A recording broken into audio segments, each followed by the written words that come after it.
Chez nous, avant de l'université, il n'existe qu'un nom école. Il y a une école maternelle et il y a une école supérieure. Alors avant de l'école, il y a les jardins pour les enfants, mais ce n'est pas obligatoire. Et c'est les parents qui décident est-ce qu'ils veulent que leur enfant il va au jardin d'enfants. Par exemple, moi, je ne suis pas allée à un jardin d'enfants. Moi, je suis allée au club de dessin, au club pour chanter. Et après, à 6, soit 7 ans, tu commences l'école maternelle et ça continue jusqu'à 10e classe. Et après, tu changes l'école supérieure. Et ça, c'est 2 ans jusqu'à 12e classe. Ça veut dire que tu vas finir l'école à 17, soit 18 ans. Et après, tu commences l'université. Chez nous, les premières 4 années de l'université s'appellent baccalauréat, mais ce n'est pas le même baccalauréat comme en France, parce que j'ai compris qu'en France, chaque fois quand je dis j'ai fait ma baccalauréat en tourisme, les gens ils pensent que j'ai moins de niveau d'éducation, mais non, tu fais 4 ans, vous allez faire 4 années de baccalauréat et après vous continuez et vous allez faire le master parce que c'est déjà le niveau de master. Et master 2 ans. Ça veut dire que voilà, c'est 6 ans l'éducation supérieure après.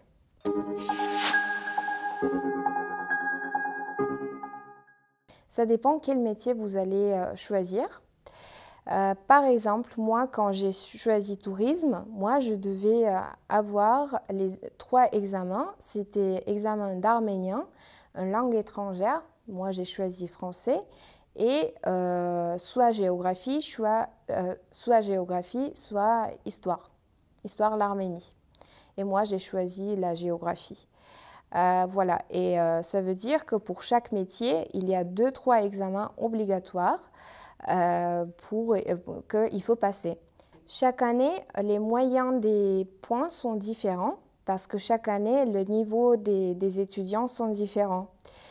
Quand même, dans chaque université, dans chaque métier, il y a des places gratuites et il y a des places payantes. Et là, par exemple, si je parle encore de mon métier, moi, j'avais une seule place gratuite. Et moi, j'étais le premier sur la liste qui a eu le meilleur point. Alors, la place gratuite était pour moi. Mais chaque année, il faut bien passer les examens à l'université pour garder la place gratuite. Sinon, quelqu'un qui est après de toi, il va prendre la place gratuite. Chaque année, le gouvernement il change le prix de l'éducation et chaque année, ça devient encore et encore plus cher. À l'université médicale à Yerevan, il y a beaucoup des étudiants étrangers qui viennent parce que la qualité d'éducation est bien, mais c'est pas cher pour eux.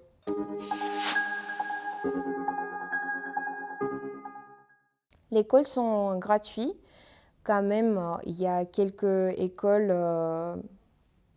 je pense que je ne suis pas bien informée, mais je sais qu'il y a quelques écoles qui sont payantes, mais là, c'est une éducation avec la qualité très très bien, très spécifique, ça c'est possible. Mais en général, l'éducation à l'école c'est gratuit et on dit que l'éducation à l'école c'est obligatoire, que ça sera disponible pour tout.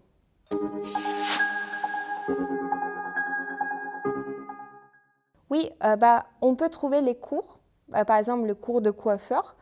Mais encore, c'est les personnes là, là c'est des parents qui vont payer pour les cours à côté. C'est pas, c'est un autre niveau, c'est une autre partie de la vie là-bas. Alors, si tu veux continuer dans un métier un peu spécifique assez tôt, alors c'est toi qui vas payer pour ça.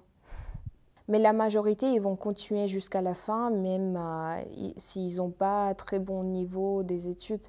Quand même, ils vont finir leurs études. Et aussi pour les Arméniens, c'est très très important avoir l'éducation, même s'ils n'ont pas réussi de faire avec la qualité. Et alors, je peux dire qu'il y a beaucoup de gens qui vont entrer à l'université, ils vont finir pas avec des bonnes notes, mais ils vont finir parce que pour eux, c'est très important au final avoir le papier qu'ils ont fini l'université. Et il y a beaucoup de filles qui, pour eux, il y a beaucoup de filles qui planifient de se marier très tôt. Et quand même, pour eux, ça reste important d'avoir le papier d'éducation.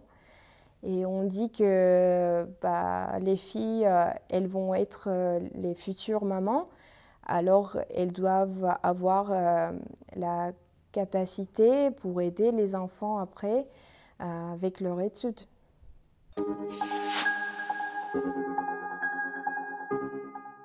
Il n'y a pas de différence entre les garçons et les filles. Je peux dire même maintenant qu'il y a beaucoup plus de filles qui sont intéressées d'avoir une éducation avec la qualité, participer aux activités à l'université, faire des projets à côté. Je pense que maintenant, en Arménie, les filles sont beaucoup plus actives que les garçons pour trouver un bon travail, tout ça.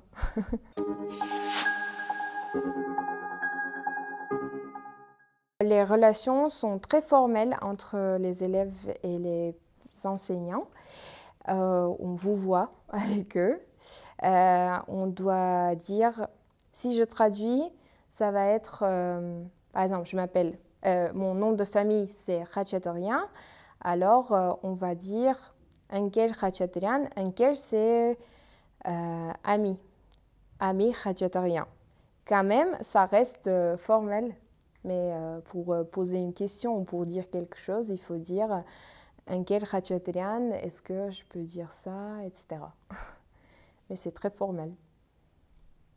Et à l'université aussi, c'est encore le même système, c'est formel. C'est sûr qu'il y a des professeurs qui sont plus comme les amis, mais on ne va jamais tutoyer avec les professeurs.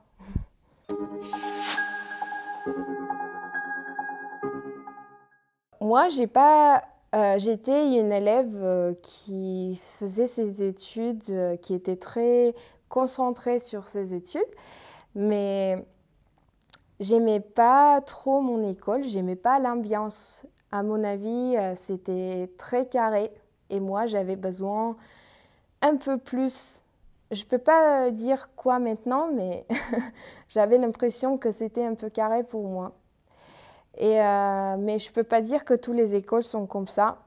Il y a des écoles qui sont très populaires en Arménie et les élèves de ces écoles, ils deviennent les gens très éduqués, très intéressants. Ils vont avoir les métiers, ils vont être très bons dans leur métier. Mais moi, je ne peux pas dire que quand j'ai fini mon école, j'avais très bon niveau d'éducation. Je pense que plutôt c'est grâce à ma mère que j'ai lu beaucoup de choses à côté et j'ai étudié beaucoup de choses à côté.